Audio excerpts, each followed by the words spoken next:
Thank you, everybody that's here. Let's see here. My name is Bernie Graham. I work with data at SiriusXM and Pandora.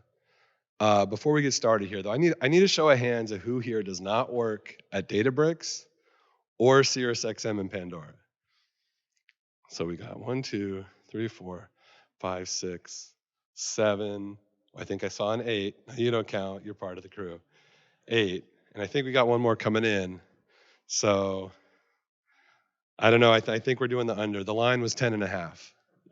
So that's what happens though when we do a conference. A little talk, a breakout talk, after the keynotes on the last day. So look, there's 9 of us here, that are doing this. The rest, I just want to say first of all, those from SiriusXM and our friends at Databricks that came to this, thank you so much for coming. I'm the luckiest guy in the world, and I want to say like that level of support, that more than half of this is, inside baseball here. I really appreciate that. So thank you to the team that did come. That's really cool. To everyone else, this is meant to be a discussion of transformation at SiriusXM. As most people would know, is that SiriusXM is a company that's been around for 20 plus years. We're not super new in the technology landscape. We're very, very early in digital streaming. Having a streaming product that went over satellite radio. And it kind of feels like the rest of the world is really caught up with what this company had started many years, a couple decades ago. Also, SiriusXM is a product of mergers. We do have Pandora, which is sort of definitely an internet-first company. A couple other podcasting companies and other properties. I personally started this working here at SiriusXM about 2 years ago. When I showed up, it was the product of acquisitions and 20 years of technology. It was, alphabet soup, if is what I like to call it. I think we've had everything under the sun in our group. I've seen Oracle, I've seen Teradata, I've seen Redshift, I've seen different renditions of data lake technology. I've seen GCP. We have it all in the mix. What I was brought here to do was to help try to turn this into a single architecture, into a Lakehouse technology. I had the fortune of being part of Databricks customer in my prior role, where we were sort of the founding data engineers, at that company. We got to start with, a Parquet data lake on AWS, but then we saw sort of, the early promise that Databricks had. What we were trying to do was manage our own EMRs, and things like that. They're pretty finicky. Databricks brought a lot of emotional safety sort of to the team, and things were much more, let's just say, stable and easier to develop. Since then, though, since we first started our journey with Databricks, several years ago, even at other companies, things like Unity Catalog have become available, and they have been a game changer for the things that we're trying to do, for the things that we care about. And so with my time at SiriusXM, I had the opportunity to try to really look at everything from first principles. And my personal background is that of computer science, of software engineering, software development. And while I've spent a lot of time in the data world and working with data, folks, I found that there's a different level of, I don't want to say acumen, but sort of philosophy, where I work with an analyst or a data scientist, and they're really great at making doing a query, making a table, making a data artifact, doing what they need to do out of that, and then kind of leaving it be. That's a normal sort of operation of the data flow. Well, in software engineering, you're going to do a lot of different things. You're going to have revision control. You're going to have Git. You're going to have the ability to revert a change. You're going to have production workflows. And I think that my personal key to my personal success has been the ability to marry those two worlds. The intersection between robust software engineering, and I'm not talking just programming, I'm talking engineering, with data acumen. So today, I'm going to be talking about the 5 major steps that I got into since starting. Um, building a vision, building the team, which is by far the most important part, building a platform, defining a process, and I'd like to give some reflections on here we are, past a year in. I mean, when I first showed up at SiriusXM, I had to kind of make an assessment. I had to build the team before we could fully lean into Databricks.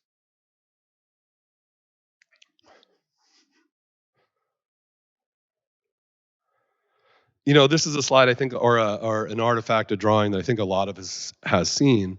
But the way my vision for what I got to name as the data org is, all the hard part of making data product, of making data actually actionable.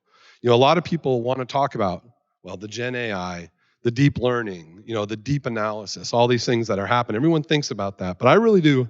This is a pyramid. I like to think of it like an iceberg. The only thing that has any sort of love is the thing that's above the water, or in this case, above the red line. But below that is where the mass of the hard work is, in my opinion. This is where we do all the hard work, where we make data clean, we make things reliable, we make execution happen. Well, this all happens below this line. And that is really what I try to bring to this company. And we do this, through, building a robust team with sort of many pillars, or, sub-organizations within it. A little bit is below the line, below the transcription here, but as it says here, our goal is to build the best data ecosystem we could think of. And honestly, I feel like a little bit of a Databricks shill here, but we ended up centering around a Databricks ecosystem. We did want to modernize and unify. And what I mean by unify is, again, we had things on GCP, we had things on AWS, we have things on-prem. Now we're not done, but right now we are starting with really an AWS first and Databricks first architecture. Domain event driven. And so what does that mean? And maybe that's particular to our company, but when I first showed up at SiriusXM, and look, there's still remnants of this, is that there's a lot of ways of getting data to the data ecosystem via replication, via binary transfer logs and things like that, replay logs. Well, a modern app ecosystem is going to be something that's a little closer to like a Lambda architecture, something where you have event streams, where we have domain events, where we have data that comes over the wire for an eventual consistency. And the thing that gives us is where we have a data system that's divorced from the production system. We've all heard about, read replications and things like that in classic BI systems. This is another way of doing it. And it's a way that really scales to large systems, multi-region systems, eventual consistency, all these things. Obviously, we want a single source of truth. Anybody that's been in the data world for more than about 10 minutes realizes that, definitions of things can permeate, and different teams can define things on their own. Our goal was to have a single source of truth. And then below the line here is proper cost attribution. Like I said, I've been in this a while, and I've worked at companies where costs can get out of control. And what we're doing here in the data org within SiriusXM is trying to be a platform. We're trying to enable other data professionals, or really everybody in the company, to be able to do their data work themselves. Well, that's great. But if someone goes out and builds a feature or trains a model or something, well, that's fine. But did it cost more to do that work than what it was worth to the market? To our company. It's important because part of what comes with leading an organization is also maintaining a budget. And so trying to make sure that we have proper cost attribution is really a big deal. And I will say, we did have at my last job the infamous $1 million query that ran over a weekend once. So we want to make sure we have some visibility into that. So like I was saying before, then it comes into the team. This is by far the most important part. I just want to say there's 2 slides of this. But the thing that I really want to drive home is that we care a lot about data governance. Data governance, I'm not going to read, this is a bit of an eye chart. I'm not going to read all these off, but the idea, that knowing what data you have and where it is and what are the effects or what are the ramifications of that data are how you make data actionable or how you utilize data. Now I want to be clear, and we'll talk about this in a minute, but there's been pushback on that. There's change is hard. There's cultural change to get this mindset, you know, as part of the company. But the first thing I did when I got to once I got my sort of feet wet here at SiriusXM was made sure to hire a leader of data governance. And so I was fortunate enough to hire a vice president of data governance, and we did do some reorganization of people in that team, and it's starting to have real impact and real payoff. Data platform, that's the platform itself. We're trying to allow people to, we kind of do a blended model here at SiriusXM where we do jobs for maybe either write an ETL or maintain a job or whatever for other parts of the company, but we're also trying to allow people to do that for themselves. And the further we go, the more we want to see a self-service sort of distributed model. And so data platform is a huge part of this. Data architecture, we view this as a group. The actual having systemic sort of thoughtful design of schema and modeling the data so it should be.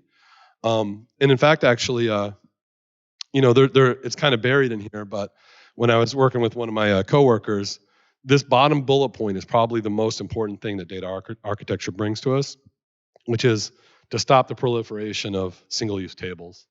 That's a big deal. And so a single-use table meaning that goes back to a source of truth. Someone will make some sort of query about some very, very select thing, and then that becomes sort of accidental complexity that has to be maintained forever. Well, if we're doing proper architecture, we can one, if that table is very useful, it should be useful to others. Or two, figure out ways to not have to need the table at all and have a higher level abstraction that can then derive the values that are needed out of that single table. Data platform product. This is an important role. This is a new addition to the team.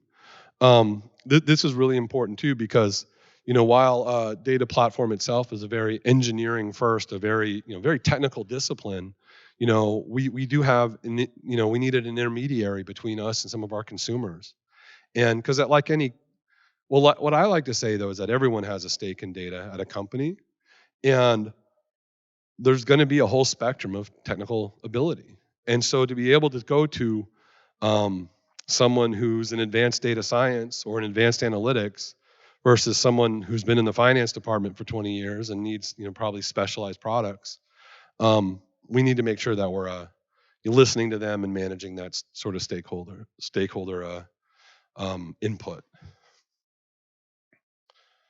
And this is the second side of the teams, the top level pillars. We also have data engineering group. This is where all the actual data work happens. This is where all our data ingestion, this is where all our output, our integration into third parties. This is the sort of core of what we bring to the company. Everything else around it is sort of ancillary to make data engineering work.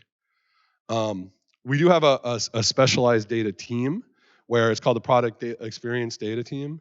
And what that's about, the idea though, is that sometimes we need specialized data sets that need to be available irrespective of the users.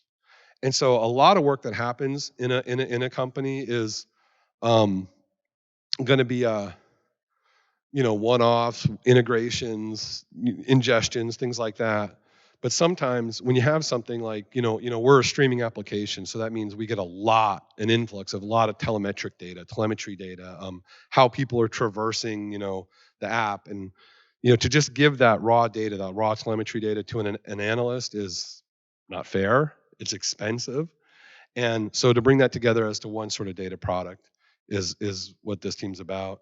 That's also where our experimentation team, and then also royalties reporting, which is a big part of SiriusXM. Obviously, royalties is how we have a company because we have the content that we provide to our customers isn't ours. Data operations. This right here is what allows the rest of the team to work. Frontline, first line defense on the things that go bump in the night, as well as the sort of requests that have to happen day to day. Huge part of our organization. And then last but not least, there's the glue that kind of keeps it all going. Um, Data project management, we rely on a system, a series of TPMs, technical product managers, technical program managers. Um, and, you know, part of my job as a leader here is to have make sure there's accountability and visibility into what the teams are doing. And so we make sure that's a skill that's really refined and expressed and emphasized within the group. And this is one thing I'll tell you over my own career that I've probably has been a learning lesson for me that I've underestimated as I went. I always thought, hire engineers, hire analysts. No, really, you need people that keep everything running. And so this group is what makes that happen. And also to the visibility to the rest of the company. We have lots of mechanism for making sure that the rest of the company knows what we're doing. And by the way, though, I think I've been counting. I think we're up to 15. So I think we got over the line for those on the bet. So, um, okay. So a little bit of the timeline here. It's actually here. I'm going to try and read this off of here on this one. But so going back to the beginning of like I said, this journey. I joined in 2022, and we had a lot of housekeeping to do before we could really get Databricks up and going. But we did have to do lots of proofs of technology, lots of proofs of concept. So we made sure that that was the choice we wanted to go. And this was after we did some major hiring of these leaders of those different pillars I was just showing. Around mid last year is when we signed with Databricks and did a real commitment. We did a large commitment with Databricks, a big 3-year commitment. Wasn't shortly after that we had our first data pipeline. And so just like everything, you got to start at the first step. We started small. We started to have other systems become a service-oriented architecture. We worked with them to make sure we were ingesting and collecting data appropriately and into the data lake. And that started to happen, sort of fall of last year.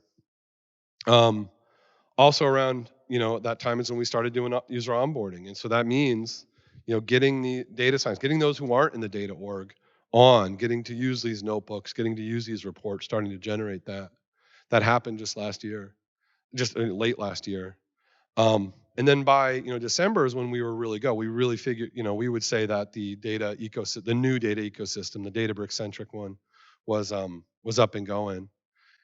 I think that we have a stat in here, but again, saying that we went from not using Databricks to now we're processing. I don't know if that stat's in this here, but literally billions of events per day, ingesting, processing, cleaning, applying proper treatment to, and we keep it continuous. All right, so to our stack, this is our, it's probably a little oversimplified, but not too much. We leverage Databricks for the ETL, Lakehouse and all that. But again, the data cataloging, that's the big one. That's the Unity catalog. We'll talk more about that with governance. We do partner with Monte Carlo. I don't know if they have any presence here or not, but we do have a partnership with them around data quality and alerting. That's been very helpful. Internally, we do things a little differently, I would say, than a lot of data shops. We believe in schema on write, so as much organized data as we can. We're not into the whole classic data lake, this sort of semi-structured data, if you will, or binary objects or things like that. We really try to treat our Lakehouse as a sort of a garbage in, garbage out kind of concept, and so we try to keep it. I don't know what's the opposite of garbage, but clean in, clean out. So we have table registries. What that means, though, is that if someone has a domain event, it has to be part of a registered schema, and then that will carry through all the way to the output product of our data table. So we use a semi-medallion structure, but that is actually integrated with this internal products data products that we created in-house. Get repos for ETLs. That alone is a big thing. This goes back to what I was saying before about the software engineering mindset and revision control. A lot of A lot of companies don't do that. A lot of companies like to put things in notebooks and just let that be the revision note, management. And look, there are now newer features that can do that, but we really like to use, proper Git, proper revision management, proper deployment processes as possible. Um, in most places, we do use Airflow for ETL, for orchestration, excuse me. Currently, we are using Tableau for our BI and visualization tooling and things like that. And then also too, as part of the larger company initiative against the uh, the like bigger services and all these things like that, we use Datadog for monitoring and things like that, and that's helped us a lot with visibility. This is a basic for a basic sort of Lambda architecture ish, at a system kind of level. Um, I think it kind of speaks for itself here. Um, Same kind of thing. I don't think we need to get into these as much here. Defining the process. So this is probably what I'm most interested in talking about. Um, so, like I said before, most companies don't have the luxury of getting to orchestrate and build a data ecosystem from the ground up. Now, this is the second time in my career I've gotten to do this at a large company, and I feel extremely lucky to do so. But to me, it's really governance first. And we take from the InfoSec world the concept of principles of least privilege. Um, we have the idea that um, that if you work at the company, you need to access data, no question. We get that. But there's also the idea that why would you access data that you don't need for your work? Why would we do that? Is that safe? Is that a breach of, you know, is that a breach of confidence with our customers, to have that data kind of available to anyone? And we think it is. We want that trust with our customers. We want our customers to know that we take handling their data extremely seriously. That nobody will see it that doesn't need to. That if that data needs to be expunged, like through a subject matter request or through a law change or for whatever reason, that we're going to handle it properly. And as long as I work here, this is going to be one of our highest principles. To make sure that we're doing what's right. And look, that's what I would want every company to. I don't think every company does, but that I would want them to treat my data. And so that's really where we start. That's our starting position. That being said, we have robust ways of making sure data is requestable and accessible. We have an entire department dedicated to this, to making sure that if someone wants to see data, within the company to do the job, that's great. Just tell us why. We'll record it. We'll make sure that data is, put in a sanctioned way and handled correctly. We do deploy things like the concepts of multi-tenancy, meaning that it would be pretty onerous for a single, every user to have to access requests. But why not, by a group? You're in the marketing analytics team. You're going to need access to a set of data. Well, so probably are your coworkers, your peers. So let's make sure we're giving permission at that level, and then we have like group membership. Um, let's make sure that back to what I was saying before about how a very common workflow is to make a data artifact, put it to a table off to the side, but instead of just letting it sit there forever, ungoverned, just kind of abandoned, let's put a timeout on that data. Let's put it in a bucket. Let's give it a total time to live of 30 days. If that needs to be extended for some reason, let's talk about it. But we have defaults, and as we all know in the tech or industry, defaults matter. And so that's our sort of concepts around data governance. But I just want to really say is that that's the thing that's going to allow us to scale, is to making sure that we keep our data tidy, clean, understood, and that's how we get into make it actionable.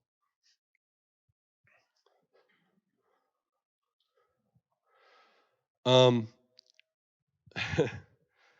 Look, in a lot of companies, and I don't know how many, I think it's Python has a concept of, as a developer, they have this thing called consenting adults, meaning that they don't, in their object-oriented design, they don't do protected memory, protected concepts.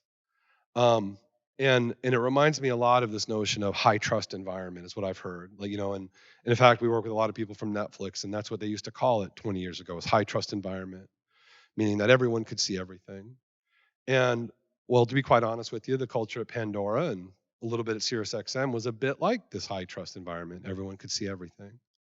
Now here I come along and I come in with the inverse, right? The principle of least access. And well, it's going to elicit strong feedback. That's a nice way of saying it's going to piss people off. It's going to make it hard, right, Kyle? Like to do to do your job if you're not in the data org, and we do it. And so I want to be clear. We don't enjoy, we don't relish the ability to holding people back, but it's tricky.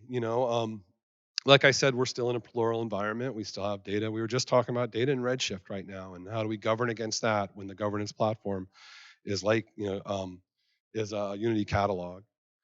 Well, the point is what I'm trying to say though is that processes are built to protect people. Good processes protect people. Bad processes are used as weapons.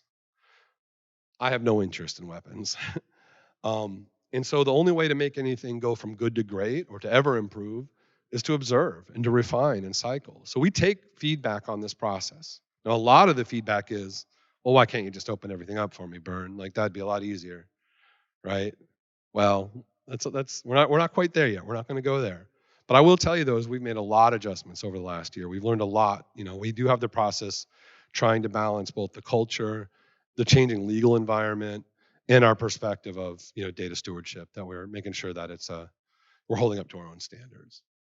I will say that the tooling itself, Databricks tooling, Unity Catalog, has been a game changer for us. Before, like I said, at prior companies, we had very large data sets and we didn't have the luxury using Unity. And so the idea to allow, roles to not see table level or row level access or whatever it may be was very challenging. And especially the worst was trying to do like data at rest obfuscation, things like that. And so we've come a long way. Tooling's gone a lot, but it's a journey, and we're not done. We still got a long ways to go, but I think we're getting better every day. So let me talk about 1 year in, and well, here. Oh, there's that processing billions of events per day. So yeah, change is hard. We have multiple changes going on here. We have the market's changing clearly for a company like SiriusXM. The idea of one-way satellite radio, that's not going to cut it. Going from a sort of legacy monolithic system of, like Oracle-based, those kind of things for measuring, telemetry data or data warehouse purely systems, takes change. So we have technical change. We have organizational change. We have capability change. We've had to make sure that we're investing in our people, that we're up leveling, as well as making sure that we're composed of the right people in our org. So there's been a lot of change. When it comes to data itself, I think having a clean data catalog is everything. Right now we're currently working on consolidating. I can't remember what Christine said, but hundreds of tables in a Teradata system to 10 tables that actually matter, that are well orchestrated, that are well designed. And you can do that when you take a breath, step back, and look at that. And so we're making those changes. Those are happening right now. Time to deployment, time to develop is dramatically different. And this, I actually have to take people's word on it, on what it was before to what it is now. But my understanding is that the ability to just say ingest a new data stream, be it first party or third party, the time to do that is tremendously lower. I don't know, Brian, is that? Yeah. So we're getting better at that. Time to activate data. So this is a big one. So right now we are, unifying around just a couple key partners for our marketing effect. One of them is an introduction into Salesforce. That's not our only partner, but the ability to take well formatted, well ingested, reliable data and bring it into the Lakehouse and then be able to integrate appropriately and make that data useful in a marketing effect, for example, game changer. And it's a lot less of the just bespoke one-off integrations. We're starting to do, architect it at a lower level, and then that kind of projects and permeates through these other systems. Trust. I think we have work to do, but I also think we've made lots of headway there. And what I mean by this is that if you have a system that's constantly alerting and breaking overnight, that's one thing. If you have data that's constantly inaccurate, that's calculated wrong, that's another kind of trust. We invest a lot into making sure that the data is proved to be correct, that's proved to be reliable. And again, you can't do that without teams like operations teams or quality checking teams. That's what it takes to do it at this scale. And last but not least is that we are in an incredible position to retire millions of dollars in legacy operations or OPEX. Like I said earlier, we have everything under the sun, including we still have on-prem systems that we're retiring. We have multi-cloud. We have multi-account within multi-cloud. When we have a unified architecture, and then we can expand it to our other products within SiriusXM, our other sort of parts of the organization.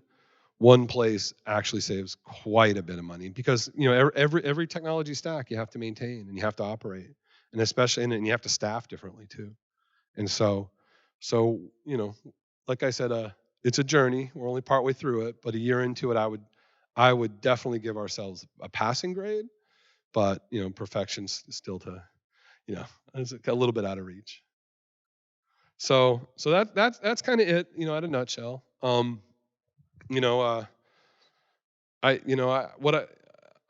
was really grateful though that our we were able to put together this talk, and in fact, it wouldn't have happened without our account executive, taking care of us.